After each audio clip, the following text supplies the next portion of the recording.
Hello and welcome to today's edition of the Coffee and Coaching Club. And today we're going to talk about probably most people's least favorite thing to do in any business, and that's making cold calls.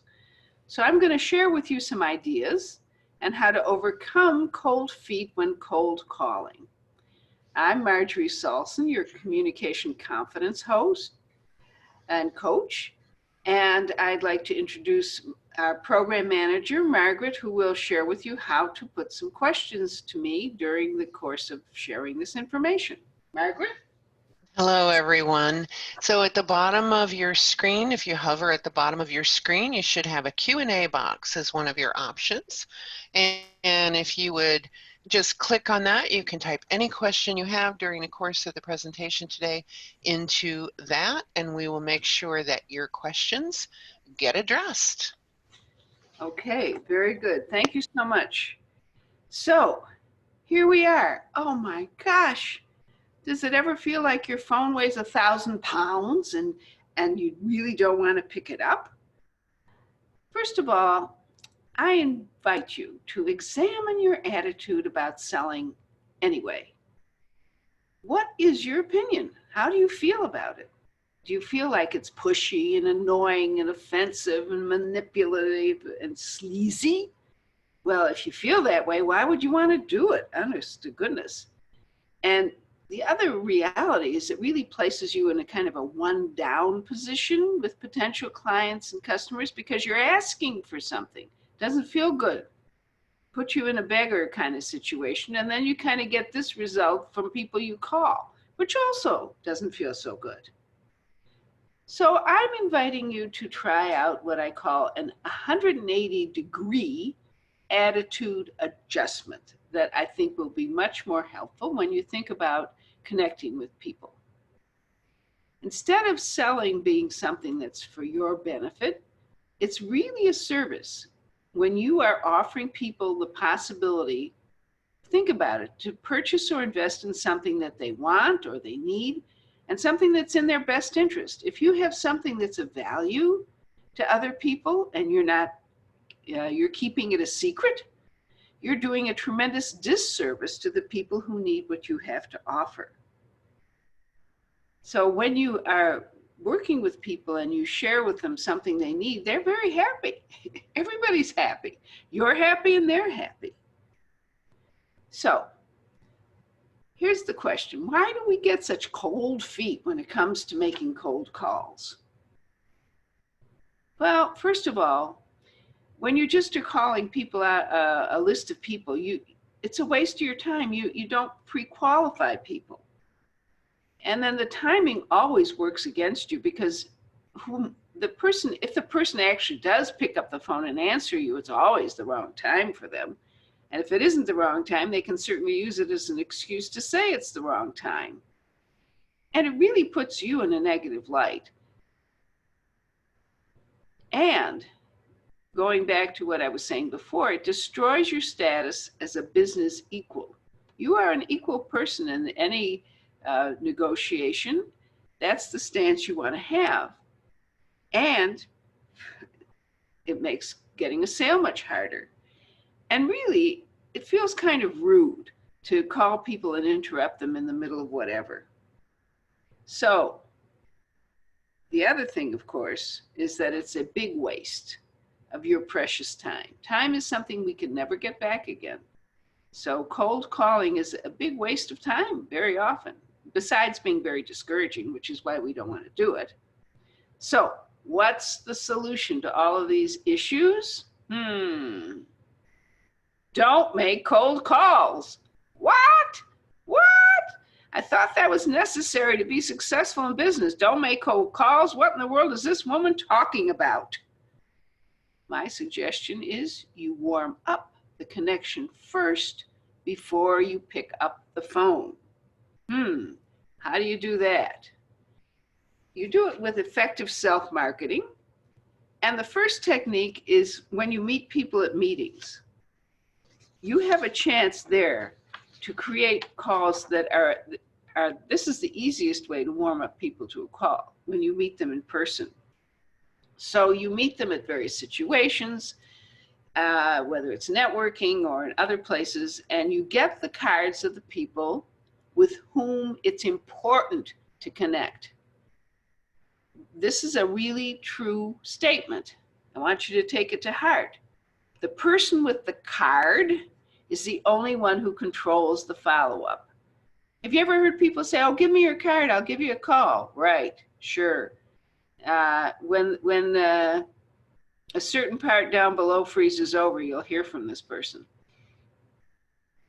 And then right then you can invite the people that you think are good prospects for you to take out their calendar and make an appointment right on the spot, so that you have got the connection and the promise, and it's not a cold call. And you can, if they're not interested in that, or even if they are, you can offer to email them helpful information. Or if they say they don't have their calendar and can't do it right then ask permission. So can I send you an email and make sure that we can make sure that we can connect easily? That's important to do, because there's no reason to turn a warm meeting into a cold call when you don't have to. So you meet people in all these various situations, even socially. This is kind of the meeting after the meeting kind of thing.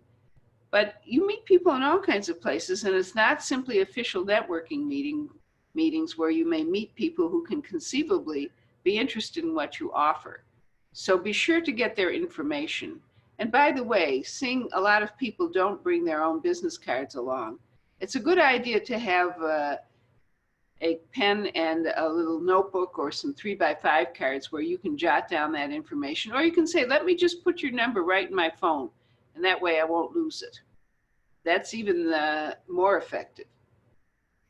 So here's a second effective self-marketing technique, and that's email. This is something you can use with people you met some time ago and never followed up with, or with people that you think would be good prospects. So how are you using email? One thing that's wonderful is email does not interrupt people at the wrong time. It's not rude. And given that you have a wonderful subject line, the people who are getting it know what it's about, and if it's of interest. If it's not of interest, they won't open it, but they're not saying no to you personally, so you don't get insulted or feel badly. And you totally avoid people's fear of being sold when you send an email. And it doesn't waste anyone's time, including yours, because you send them out and you have a good email and you send it to a bunch of people. And when and if they're interested, they respond. So here are some guidelines for creating the kind of email that people will want to respond to. Do your research. Is this person a good fit for what you offer? You can check out check them out on LinkedIn and Facebook and other places and see if the person to whom you're sending the email is actually somebody who might want what you have. And choose a benefit-oriented subject line. If you're selling to business people, they're interested in save money with this new product or increase your productivity, People, you want a subject line that will be a teaser and get people interested enough that they will actually open your email, because click rates have gone down tremendously in recent years. The more emails people get, the fewer they seem to open. So the subject line is the most crucial part, in a way, of your email, because if they don't open it, the email is a waste. And when you're writing the email, create a conversational tone. And, not like a formal business letter. And if you can refer to some personal form of connection, for instance, if you notice something in their profile on LinkedIn, anytime I find somebody who went to the University of Michigan, which I also did, my complimentary close isn't all the best or something like that. It's go blue. So, you know, and if they received a recent reward, you can congratulate them on that. One of the things about LinkedIn is it does list and give you people's birthdays and all kinds of excuses, new position, moving to a different company. There are all kinds of reasons that you can call and email and congratulate people. And use bullet points to mention 2 or 3 benefits of what you're offering them. Bullet points, people are much more likely to read bullet points than they are paragraphs. And that reminds me, keep your paragraph short and with a blank line in between so that your email's easy to read. Do not use the big blob of text in a small font graphic school of design, which creates emails that are totally impossible to read and that get deleted. And invite those people to take a single action. The confused mind always says no, just ask them to do one thing that you would like them to the next thing to move them forward into a relationship with you, whether it's to download a free report or inviting them to have a short chat and with a link to your calendar. One single action. And always remember, please, everything is based on relationship. If you want to build know, like, and trust, then you need to create a warm relationship, even through email. So here's a third technique for marketing yourself, and that's a flyer. And generally that's a single sheet, and you want to, it's a very similar in a way to what you include in the email. You want to have some type of benefit headline, and the first paragraph in 14 to 16 point font, so it's really easy for most people to read even without their glasses, focusing on some of the major benefits. And then you repeat those key benefits, or maybe 1 or 2 others, in using bullet points. Again, that makes them really stand out. And you have a call to action in the closing paragraph. And you include at the bottom a contact information form that people can either fax or scan and send to you. You make it as easy as possible for people to respond. And please remember, always, in every piece of printed anything you ever hand out to anybody, you have your name and your contact information. It's one of my fundamental rules of marketing. Always make it easy for people who are interested in your products or services to call you. Don't hide your information. And this can be in the header if you're going to be having the form to return in the footer. And so, and by the way, notice what I said, your name and benefit-oriented title. If you say you're vice president or even worse, director of sales, who cares? You know, it took me a long time and I went through several different titles till I finally came up with communication confidence coach. There's a benefit in there. People want to feel confident when they communicate, right? So please think up a title, and it may not be the first one you come up with. I was calling myself a public speaking coach, but I didn't really like it because people just thought that was about giving speeches. And I think public speaking is anytime you talk to somebody other than yourself. So it took me a while to come up with communication confidence coach. And I went through a couple other variations to get there. And I'm not guaranteeing, by the way, that I'll stay there. Because one of the things that keeps life and business interesting is as good. God bless you. There's a Yiddish saying that you sneeze on the truth, so I'm glad what I said was truthful. Okay, Margaret. Feel good.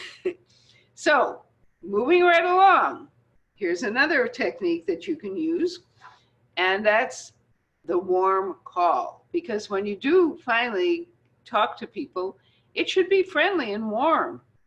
And you're following up. Somebody has made an appointment with you, something like, I'm really glad we had a chance to connect. Thanks so much for your time and so forth. And then here's a good thing to do, because especially if you haven't pre-qualified somebody, this is a wonderful phrase. Let's chat for a few minutes to see if it makes sense for us to continue the conversation. Now, this not only is a way that makes it clear that this is kind of a pre-qualifying conversation for you, it's also for the other person. And it gives a very clear message that this is not going to turn into a pushy sales call, because there's an if there. Does it make sense for us to keep talking? Is there a reason? Is there some kind of possible fit here? And then you can ask, and this will give you an idea of whether this person is somebody who needs what you have to offer. You can ask what inspired them to meet with you, to have a call with you.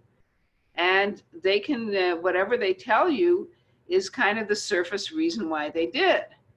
And then you can start digging a little deeper and ask them to tell you more about that. I'm not going to go through the whole sales conversation here, but it's really important to understand that you really want to know where these people are coming from. You want to hear about their issues, and you want them to get the really strong sense that you're interested in what they are dealing with. And you can ask them for an example, so forth and so on. And by this time, you can decide whether to continue the conversation or not. You can basically say, it seems to me that what you're dealing with is something I might be able to help you with. And then make an appointment for another call. Or if there's time, you can continue the conversation right then. But and if it's not, you can say, well, I had somebody who asked me if I could help him with his resume. And I had to say, no, I'm sorry, that's not my area of expertise. That's certainly not my zone of genius.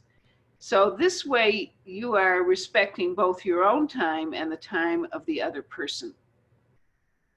So here's the fifth technique I'm giving you. And perhaps this is the most important idea I'm sharing with you about anything to do in your business whatsoever. Mess up, learn, and repeat. The truth of the matter is that you don't get good at something without being bad at it at first. And when you are messing something up, it's very important, if you want to keep doing it and not really discourage yourself, this is what I would like you to do whenever you finish any kind of thing, whether it's calling people or a presentation or a talk you gave or anything.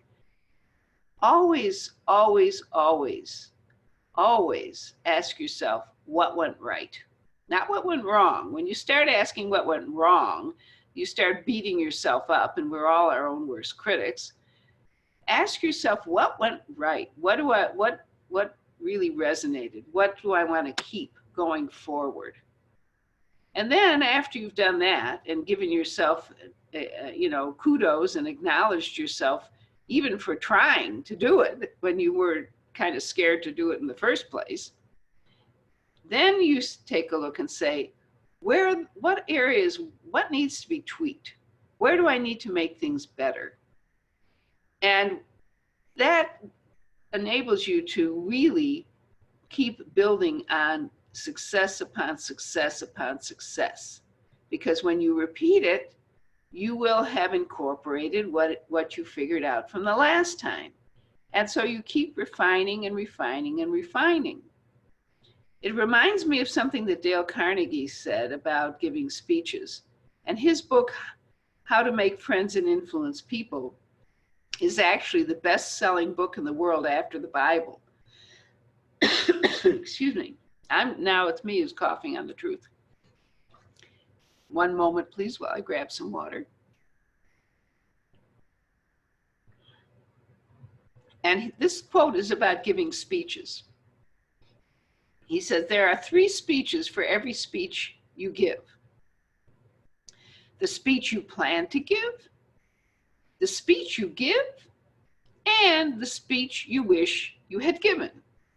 So whenever you do anything, whether it's a call or a speech or whatever, when you take a look and acknowledge yourself for what was good and worth keeping and where you can improve it and make it even better, it becomes much easier to have the guts to repeat it.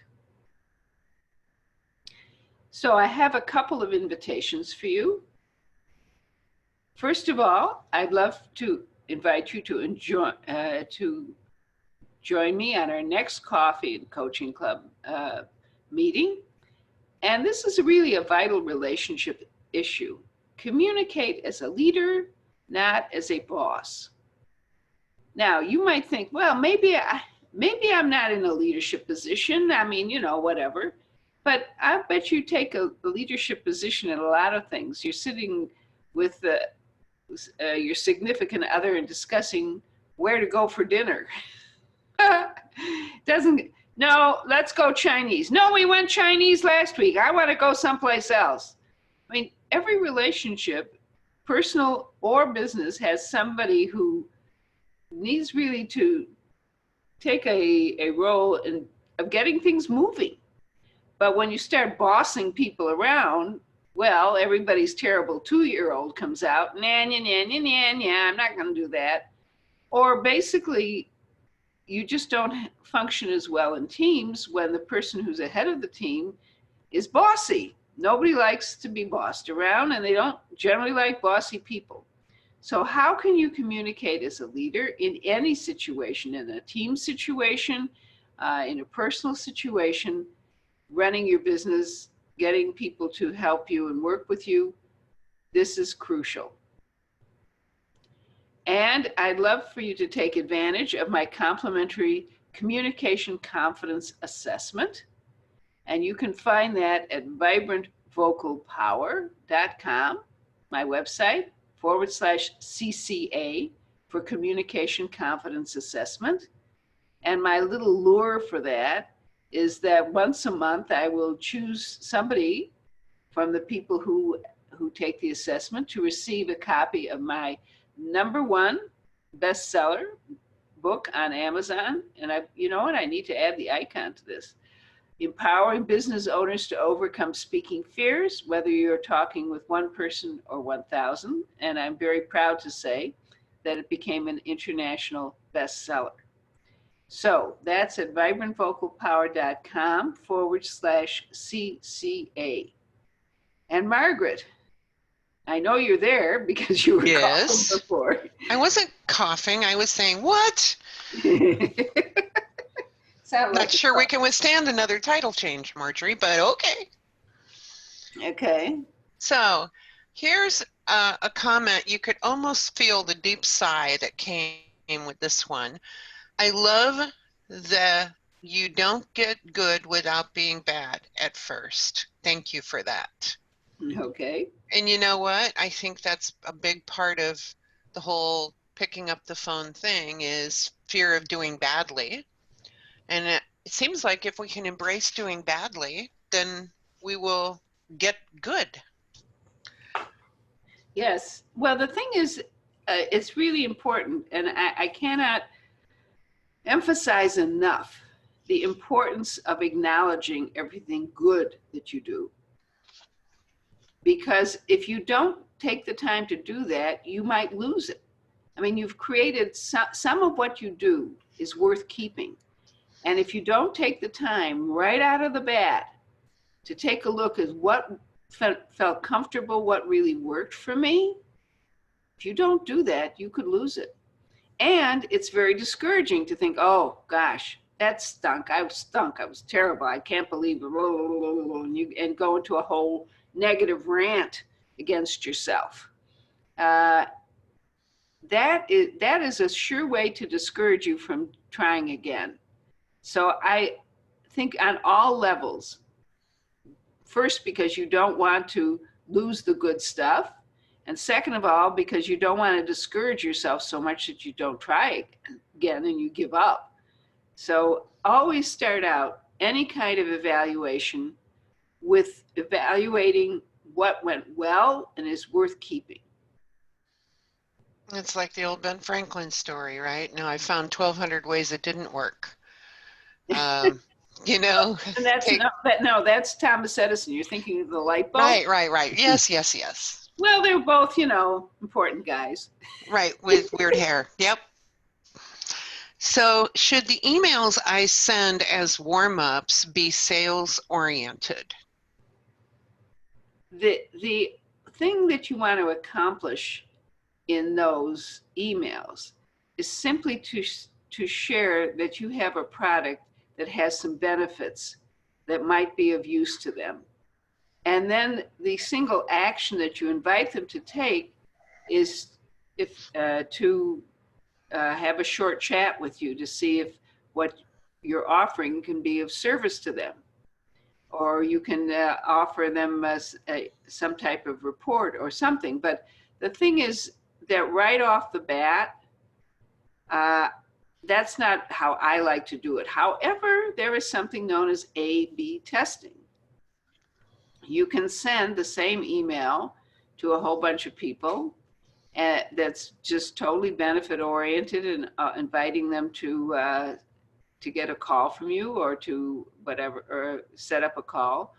And you can send out some that are more sales oriented and inviting them to buy something. But, you really need to date before you propose marriage. So, so I would think you want to build the relationship first. Mm-hmm. Okay. And actually that ties in nicely to the next question. And just a reminder, folks, if you have additional questions, type them into the Q&A box at the bottom of your screen. Are these emails personal or sent through my marketing program? Well, if you have a good marketing program, then the emails should look personal.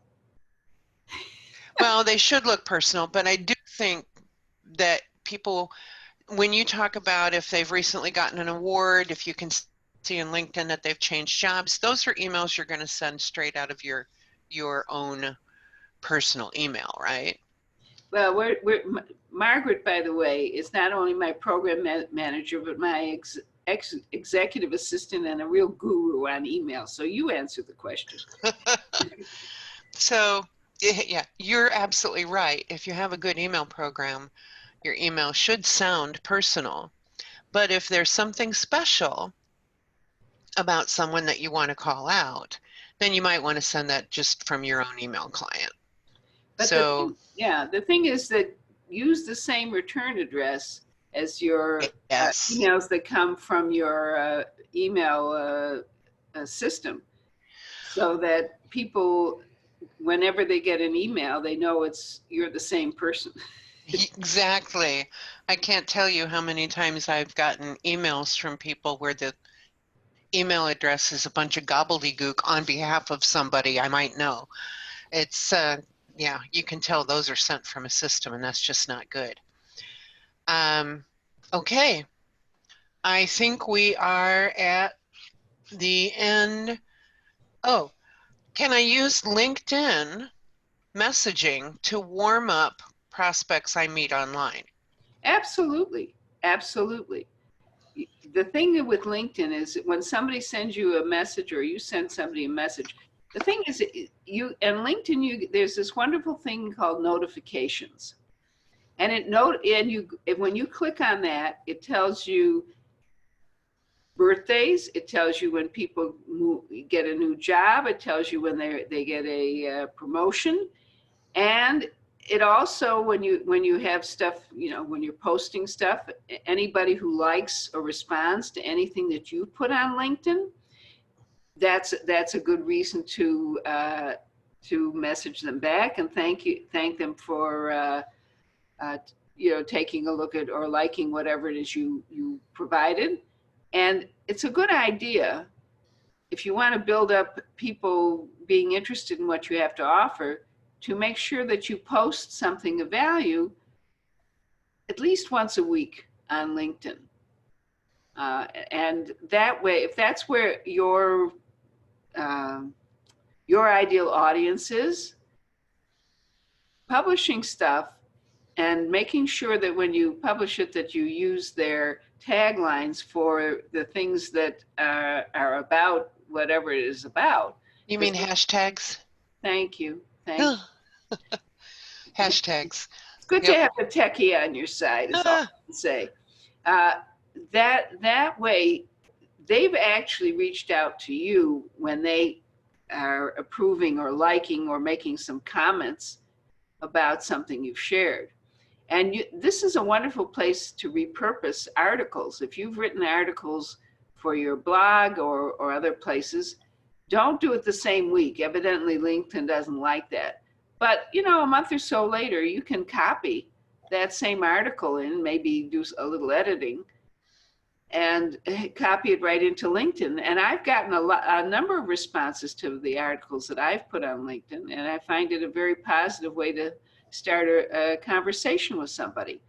The one thing that I will say to you is be sure and use a picture or a graphic of some type, because people's eyes pass right over copy that has no picture. And I see we're at time. Oh, now we are. Okay, yeah. In fact, we're a minute past, and I promise everybody just a half hour of actionable information. So thank you for joining me, and I will look forward to seeing you at our next event.